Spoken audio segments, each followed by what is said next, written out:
함께 기도하겠습니다. 하나님 아버지, 오늘도 말씀 가운데 길을 얻고 또 진리와 생명이 되시는 예수님을 만나기를 원하는 우리 성도들을 축복하옵소서. 주님 만나주시고 진리로 이끄셔서 생명 가운데 살아가는 이 하루 되게 하옵소서. 예수님의 이름으로 기도합니다.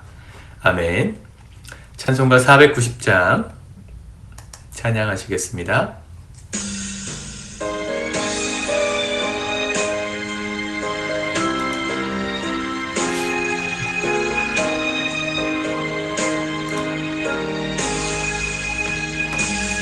주여 지난 밤 내 꿈에 배었으니 그 꿈 이루어 주옵소서.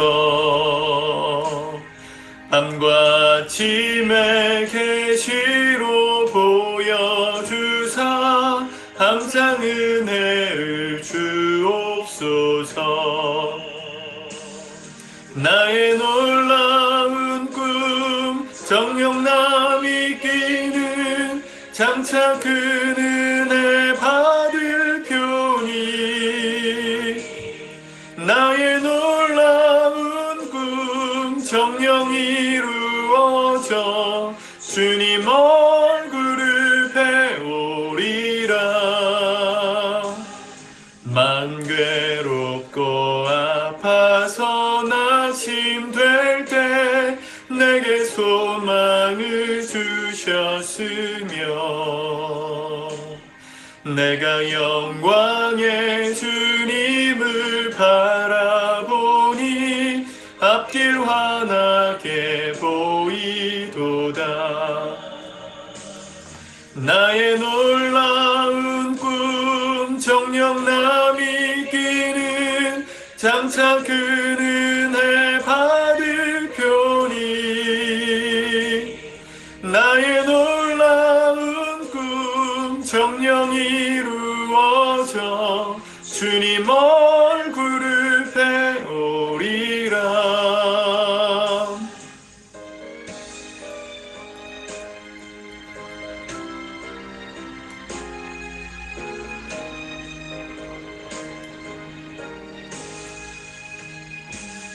세상 풍조는 나날이 변하여도 나는 내 믿음 지키리니 인생 살다가 죽음이 꿈 같으나 오직 내 꿈은 참되리라.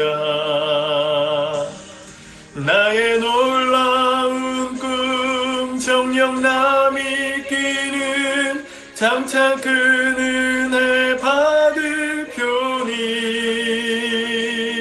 나의 놀라운 꿈 정녕 이루어져 주님 얼굴을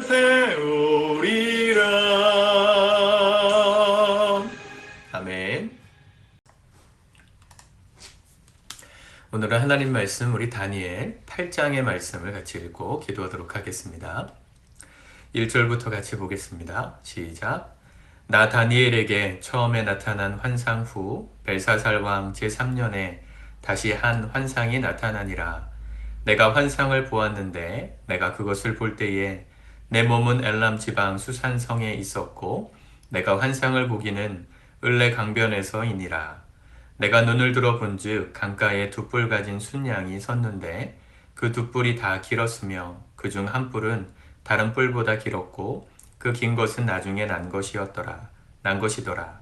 내가 본즉 그 순양이 서쪽과 북쪽과 남쪽을 향하여 받으나 그것을 당한 짐승이 하나도 없고 그 손에서 구할 자가 없으므로 그것이 원하는 대로 행하고 강하여졌더라. 내가 생각할 때에 한 순염소가 서쪽에서부터 와서 온 지면에 두루 다니되 땅에 닿지 아니하며 그 염소의 두 눈 사이에는 현주한 뿔이 있더라. 그것이 두 뿔 가진 순양 곧 내가 본 바 강가에 섰던 양에게로 나아가되 분노한 힘으로 그것에게로 달려가더니 내가 본즉 그것이 순양에게로 가까이 나아가서는 더욱 성내어 그 순양을 쳐서 그 두 뿔을 꺾으나 순양에게는 그것을 대적할 힘이 없으므로 그것이 순양을 땅에 엎드러뜨리고 질밥았으나 순양을 그 손에서 벗어나게 할 자가 없었더라.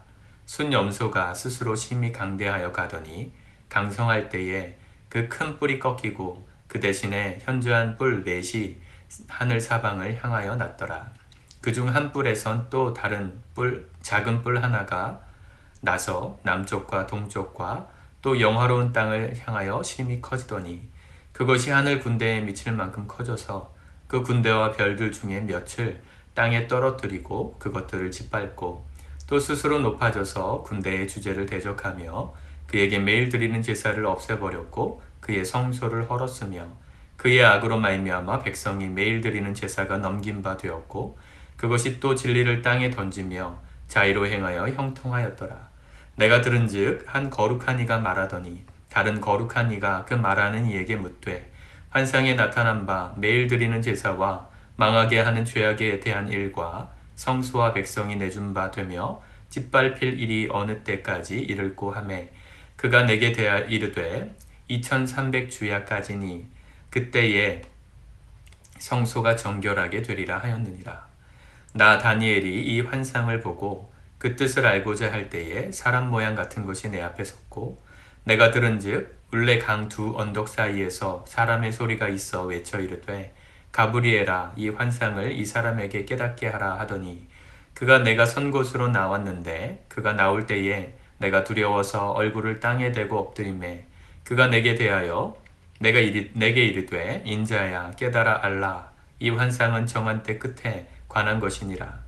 그가 내게 말할 때에 내가 얼굴을 땅에 대고 엎드리어 깊이 잠들매 그가 나를 어루만져서 일으켜 세우며 이르시되 진노하시는 때가 마친 후에 될 일을 내가 내게 알게 하리니 이 환상은 정한 때 끝에 관한 것임이라. 내가 본 바 두 뿔 가진 순양은 곧 메대와 바사 왕들이요 털이 많은 순염소는 곧 헬라 왕이요 그 두 눈 사이에 있는 큰 뿔은 곧 첫째 왕이요 이 뿔이 꺾이고 그 대신에 네 뿔이 났은즉 그 나라 가운데서 네 나라가 일어나되 그 권세만은 못하리라. 이 네 나라 마지막 때에 반역자들이 가득할 즈음에 한 왕이 일어나리니 그 얼굴은 뻔뻔하며 속임수에 능하며 그 권세가 강할 것이나 자기의 힘으로 말미암은 것이 아니며 그가 장차 놀랍게 파괴 행위를 하고 자의로 행하여 형통하며 강한 자들과 거룩한 백성을 멸하리라. 그가 꾀를 베풀어 제 손으로 속임수를 행하고 마음에 스스로 큰 채하며 또 평화로운 때에 많은 무리를 멸하며 또 스스로 서서 만왕의 왕을 대적할 것이나 그가 사람의 손으로 말미암지 아니하고 깨지리라. 이미 말한 바 주야에 대한 환상은 확실하니 너는 그 환상을 간직하라. 이는 여러 날 후의 일임이라 하더라. 이에 나 다니엘이 지쳐서 여러 날 앓다가 일어나서 왕의 일을 보았느니라. 내가 그 환상으로 말미암아 놀랐고 그 뜻을 깨닫는 사람도 없었느니라. 아멘. 다니엘이 벨사살 왕, 두 번째로 모셨던 이 왕의 잔치에 불려가서 왕이 보았던 손가락으로 써져 있는 글씨를 해석하는 일이 있었지 않습니까? 그렇죠? 5장에서 있었는데 그 일이 있고 8장에서 그 일에 대한 해석, 어떻게 그게 가능했는가를 설명하는 말씀처럼 보입니다. 오늘 8장에서도 벨사살 3년째 이 환상을 보았다 했잖아요.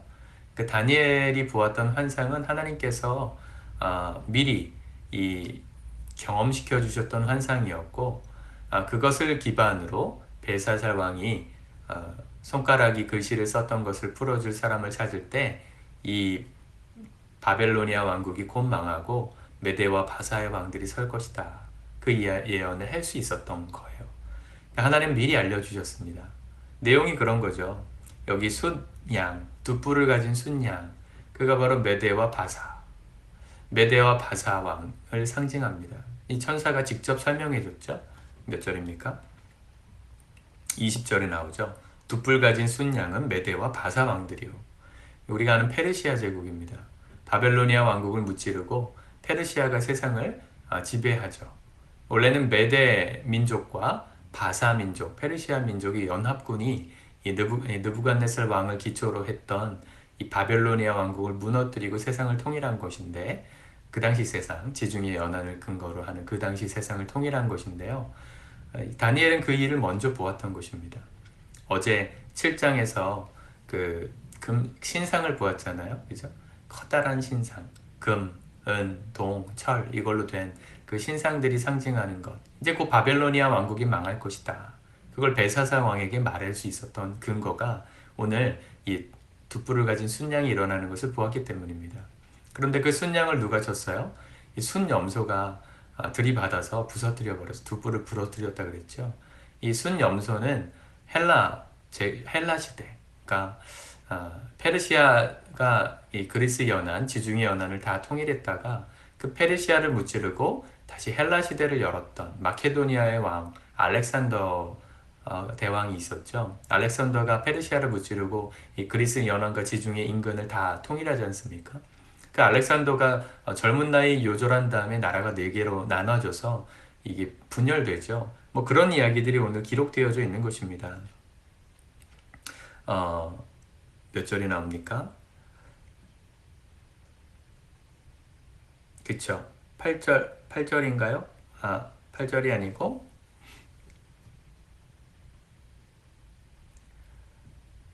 네. 보시면, 그 8절에 보니까 순염소가 스스로 심히 강대하여 가더니 강성할 때에 그 큰 뿔이 꺾이고 그 대신 현저한 뿔 넷이 하늘 사방을 향하여 났더라. 그리고 그 영광이 이전만 못했다. 뭐 이런 말씀이 있었어요. 이 페르시아 제국을 무찌르고 알렉산더가 그리스 연합군과 더불어서 이 헬라 시대를 열었는데 그 헬라 시대의 마지막 즈음에 이제 로마가 다시 등장하게 되죠. 뭐 그런 역사를 지금 다니엘이 본 것입니다. 환상을 통해서. 그리고 이 일을 기록해 놓고 마지막 때 일어날 일들에 대해서 간직하고 있어라. 이렇게 얘기해 주었습니다. 여러분 환상을 해석할 때는요. 언제나 역사를 아셔야 합니다. 세계사 공부를 많이 하셔야 합니다. 그래야 이단에 넘어가지 않을 수 있습니다. 실제로 하나님의 말씀이 역사 속에서 다니엘에게 주셨던 환상들이 대부분 해석됐고 성취되었습니다. 이 다니엘 말씀을 근거로 요한계시록을 해석하시는 분들이 있는데 조금 위험합니다. 조심하셔야 하는 것이죠. 비슷한 상징은 있지만 역사적인 근거는 전혀 다릅니다. 다른 시대의 이야기예요. 어찌됐건 오늘 말씀을 통해서 우리가 좀 묵상하고 싶은 것은 재밌는 것은 성경에 기록된 다니엘의 환상이 몇 가지가 나오지만 생각해보면 다니엘의 일생 가운데 몇 번 없었던 경험들입니다. 이렇게 우리가 기도하면서 하나님의 환상을 보고 미리 일어날 일들에 대한 예언을 보는 것도 너무 소중하고 은사이지만 그것도 매일마다 경험할 수 있는 은사는 아니었다는 것을 알 수 있죠. 은사주의가 위험한 것은 우리가 은사 자체에 목을 맬 가능성이 있기 때문입니다. 이렇게 은사를 가지고 예언을 하고 환상을 보았던 다니엘, 또 요한계시록을 썼던 사도 요한 같은 사람들은 사실은 은사에 집착하지 않았어요. 그의 인생 가운데 몇 번 없었던 기록들을 기록으로 남긴 것뿐입니다. 이해가 되시죠? 여러분들의 인생 가운데 하나님이 비전을 주실 때가 있고 환상을 보여주실 때도 있을 거예요. 젊은 시절에 그걸 경험하셨던 분들도 계실 겁니다. 근데 그게 계속 나에게 일어나지 않는다고 이상하게 생각할 이유가 없습니다. 하나님의 말씀은 이미 기록된 말씀으로 우리에게 주어졌고 하나님이 행하실 대부분의 계시, 일어날 일들에 대한 예언이 성경에 기록되어져 있기 때문에 우리는 그것으로 충분하다고 여기고 살아가면 됩니다. 기도 많이 하시는 분들 중에 어떤 사람의 미래가 보인다. 그 사람을 이렇게 했으면 좋겠다. 자꾸 예수 무당처럼 행동하시는 분들이 있는데요. 조심하십시오. 그들은 멀리 하십시오. 하나님은요, 이 성경을 통해서 지금 우리 시대에 모든 계시를 다 주셨습니다. 예언의 사역이 지금도 없다고 말할 수는 없지만 매일마다 그렇게 예언을 받을 수 있는 사람은 성경에 한 명도 없었습니다. 아무도 없었습니다. 아무도. 예언은 하나님께서 계획하신 일을 꼭 알려주셔야 됐을 때 선지자들에게 몇 번의 사건을 통해서 알려주신 것이지 매일마다 꿈을 꾸고 환상을 본 사람은 없어요. 기억하셔야 합니다. 은사주의에 빠지지 마시고 성경 말씀을 읽으시면 됩니다. 그리고 해석이 필요하다. 혼자 하지 마시고요. 질문하십시오.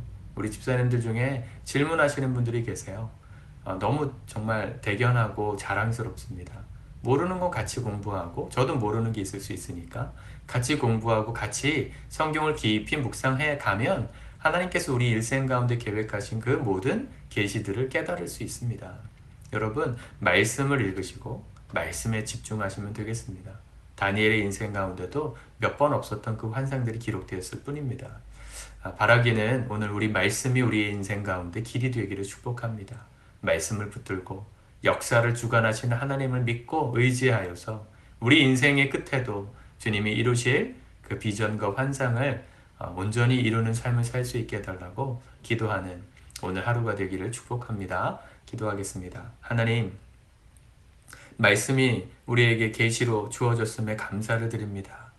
이 말씀 성경책이 없었을 시대에는 하나님의 말씀을 받은 사람들을 통해 전해 들어야만 했지만 이제 그 말씀들이 모아지고 또 기록된 말씀들로 오늘 우리 시대를 향하신 하나님의 메시지가 하나님 성취되고 있음을 우리가 봅니다. 이 말씀을 더욱더 읽게 하시고 공부하게 하시고 믿게 하셔서 말씀의 사람들이 되어서 말씀의 열매를 맺고 주께서 하시고자 하시는 일에 동참하는 지혜로운 성도들로 살아가는 우리 모두 되게 도와주시옵소서. 예수님의 이름으로 기도드립니다. 아멘.